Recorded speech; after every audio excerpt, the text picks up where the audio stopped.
Some of the things that he's already done are showing that he's, I believe, starting to make that mental change. First of all, he stopped swearing on his streams. He's had a couple slips lately, but that's a first step. I would say if he could stop telling people to suck his balls, that would be helpful. Because it's hard to sell this product to your grandma and then she watches the stream, whatever. I'm not selling it to my grandma, but so cleaning up. And then the other thing is, while I understand the marketing behind the Louis Vuitton stuff and, the unboxing and these type of things, for me, when I'm introducing somebody to the Richard Hart ecosystem and I say, go watch these streams, they just can't get past that. They're like, dude, he spent 15 minutes talking about how he just bought a $40,000 bag. And so it's hard. Like, I understand why he does that. I get it because, he's looking at the metrics. Yeah, exactly. And the initial attraction to crypto is, why do people come to crypto? Because they want to make $10 million in 5 days worth of work. So by showing that stuff off, your essentially captive audience is like, oh my God, if I buy his stuff, that's going to happen. But the long-term audience, I think the deeper thinkers, the hodlers, the delayed gratification people don't necessarily see it. So, it's hard to say. I really don't want to cast stones because I see all roles and I understand how they play into what he's trying to accomplish. But, a short list of things. He's already cleaned up his language. I like it. Let's maybe remove the sucking balls comments and stuff like that. And, every now and then. He already says PP now. What more do you want? No, it's still a little whatever. But, and every now and then he still goes on a tirade and just calls somebody a complete noob and an idiot and you don't belong here and stuff like that. But I also understand he's been just attacked for years. He's been attacked for years. And so at some point you just get tired and you lash out and that happens too. So I think he's doing a phenomenal job. You can see that he's starting to make these changes. The documentary, the persona that he's putting forward is slowly changing to the more professional, the softer side of Richard, if you will. And that's all I got to say about that. How about you? Yeah, what do you think? I mean, I'll take it in context of producer Beardown's question as well. RH content, speech is distraction. Mm-hmm. You touched on it. I think that, I think over time he did realize that, it's funny with him. He'll take an angle and whatever he does, you could see both sides of it. Mm-hmm. But that's why I say when people look at him, it's a means to an end. Like everything he does is deliberate and planned. And, he puts a lot of thought into it. He looks at the metrics, all these things. So is it a distraction? I think the audience he wants to attract to keep going in a broader audience, it can be a distraction. Yeah. So you see him on Twitter Spaces. He curses all the time. He's not trying to, he knows the people tuning in Twitter Spaces are a different demographic or different people than he wants to get on the live streams, with his 200K subs and stuff.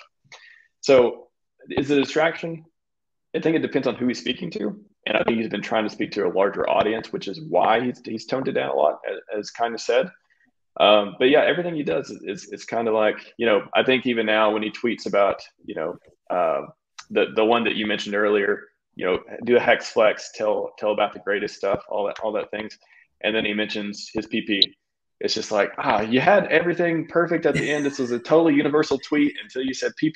Yeah. And now I don't even think most people are going to say, they're not even going to recognize it as what he's talking about. I think they're going to think it's like code or slang for something.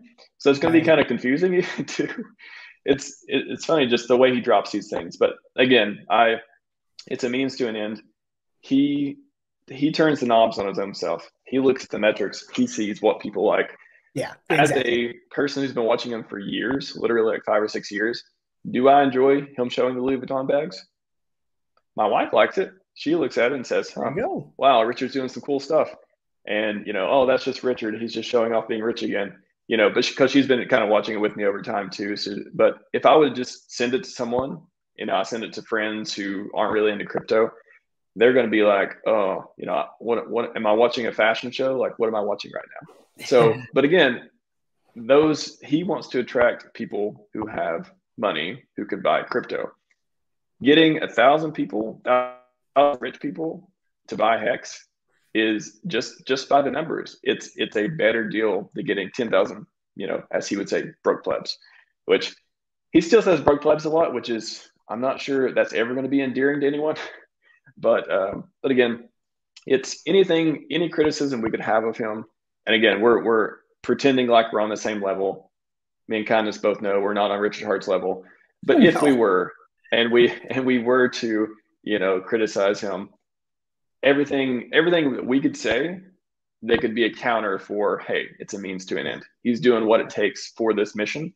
If he needs to dress like a clown, as he says, if he needs to show all kinds of crazy watches and cars and and luggage and all this stuff, it's because he wants to make the mission go faster, bigger, and better. Yeah. It is not because he's doing what he can to make his products be the most popular products in the world. And he's so many steps. You need to frame it in that mind. Yeah, absolutely. And he's so many steps ahead of us. Like everything he does is planned. Everything he does is calculated. He knows his target audience. I mean, it's easy for you and I to sit back and say maybe some of his language, but the reality is the target audience for crypto is 15 to 35-year-old males. And that target audience gets a kick out of a lot of the stuff that he says. But to your point about the Louis Vuitton and the rich, I don't know if I'm in the States and I've gone skiing at Vail. I've been skiing at some of the higher end resorts, snow skiing that is. And rich people strive to impress rich people. They want to make other rich people envious, as we talked about earlier.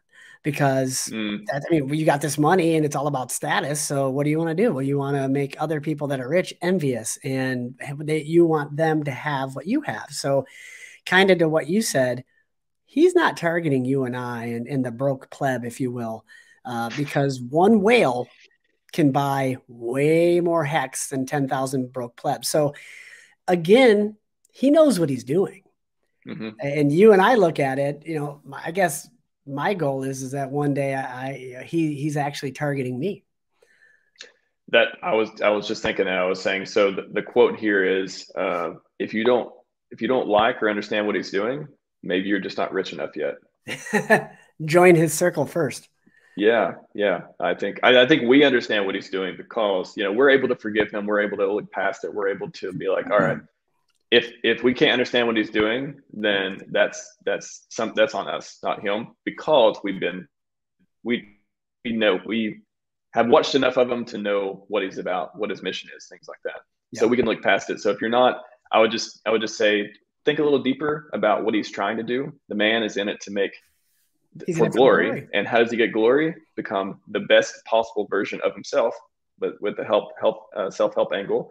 And how does he do that? He becomes wealthy. He puts his product out there, and he makes so many people, probably everyone who, at least in the early days, who follow him, rich over time. He wants to make more people like him. He believes his ideals are great. He wants to elevate himself, and there's nothing wrong with that. You could say, oh, that's selfish or that's self-centered. It's not like the idea. It's not like he's a Nazi or something. Like, he has good ideals.